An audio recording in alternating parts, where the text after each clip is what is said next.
99% of people are not willing to do what it takes to make their dreams come true. The Marines have a saying, everybody wants to go to heaven, but nobody wants to die. The center of bringing any dream into fruition is self-discipline. You know, something as simple as food and eating. It's not about your body as much as it is about your mind. It's getting command of your mind to be able to choose actions that are in your own best interest. Every day we are choosing that's not in our own best interest. So if the world is attacking you and the world wants to fight you and the world's trying to hold you down, so you're gonna kick yourself in the balls? So you're gonna stop yourself from getting what you dream. And I think the word discipline has kind of gotten a bad name. We think about it in terms of punishment.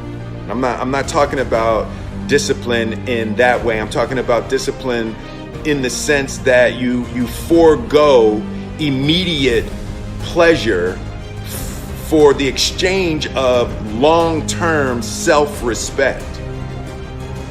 I believe that self-discipline is the definition of self-love. That when you say that you love yourself, that means that you have behavior towards yourself that is loving. Self-discipline is the center of all material success. You cannot win the war against the world if you can't win the war against your own mind.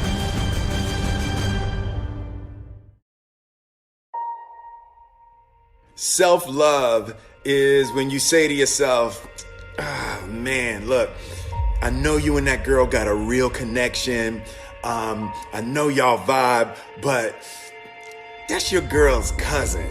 So I love you too much to let you do that.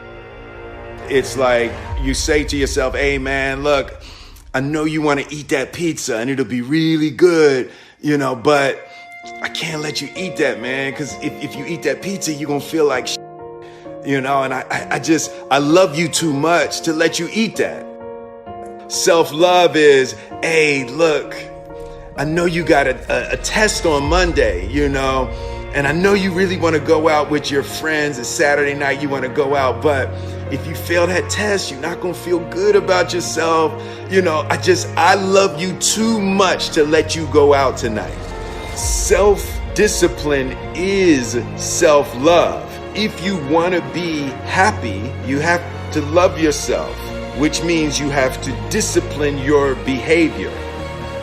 The road to sustained happiness is through disciplining your behavior. We tend to base our self-esteem on what other people think.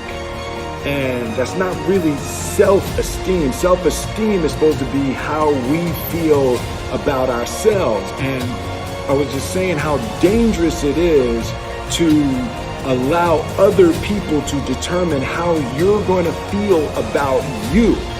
And it's kind of like looking into a broken mirror. You're going to look in a broken mirror and then change your face to try to look good in this defiled, busted, broken mirror. And it just, other people's opinions is a really way to determine how we feel about ourselves.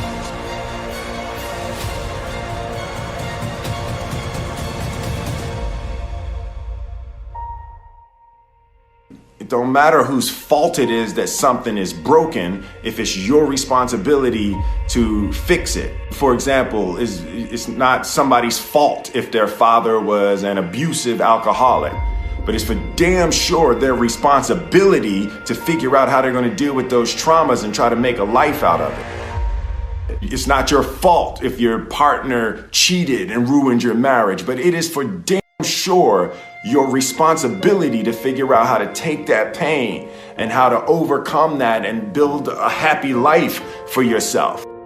Fault and responsibility do not go together. It sucks, but they don't. When something is somebody's fault, We want them to suffer. We want them punished. We want them to pay. We want it to be their responsibility to fix it. But that's not how it works, especially when it's your heart.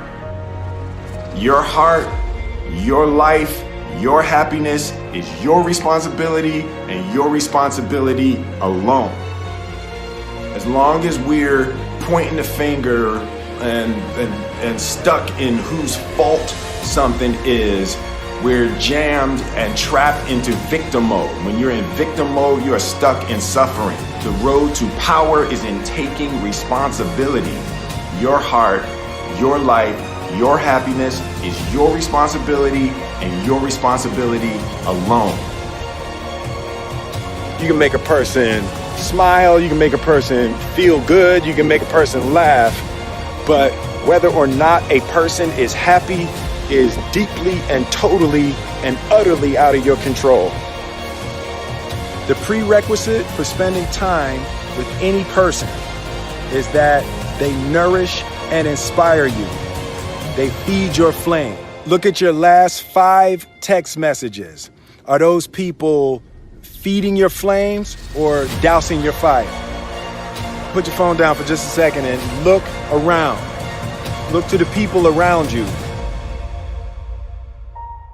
Are those people throwing logs on your fire or are they pissing on it?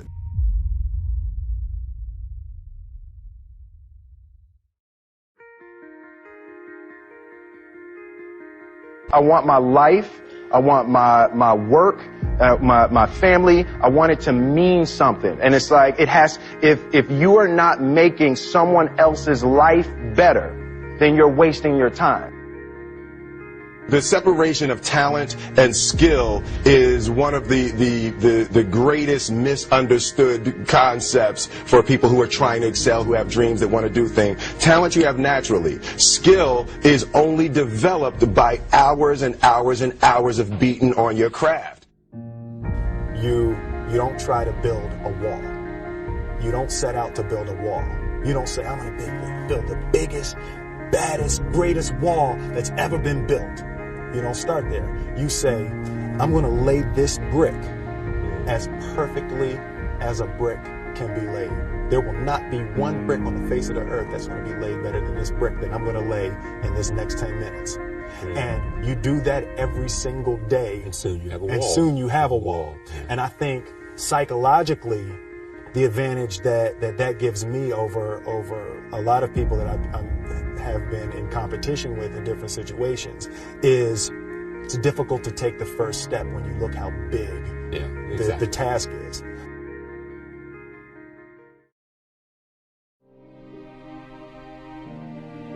The definition of who I am is very clear to me, and it also redefines who I want to be, in that I know for a fact that I'm stronger than I thought I was. You know, you can't help but ask yourself the question, what would I do if I was in Muhammad Ali's shoes? I'm motivated by fear. I hate being scared to do something. And I think what developed in my early days was the attitude that I started attacking things that I was scared of. Why were you scared in your bed the night before? What do you need that fear for? Just don't go. Why are you scared in your bed 16 hours before you jump? Why are you scared in the car? Why could you not enjoy breakfast? Fear of what? You're nowhere even near the airplane. Everything up to the stepping out, there's actually no reason to be scared. It only just ruins your day. You don't have to jump. And then in that moment, all of a sudden, where you should be terrified is the most blissful experience of your life. And God placed the best things in life on the other side of terror.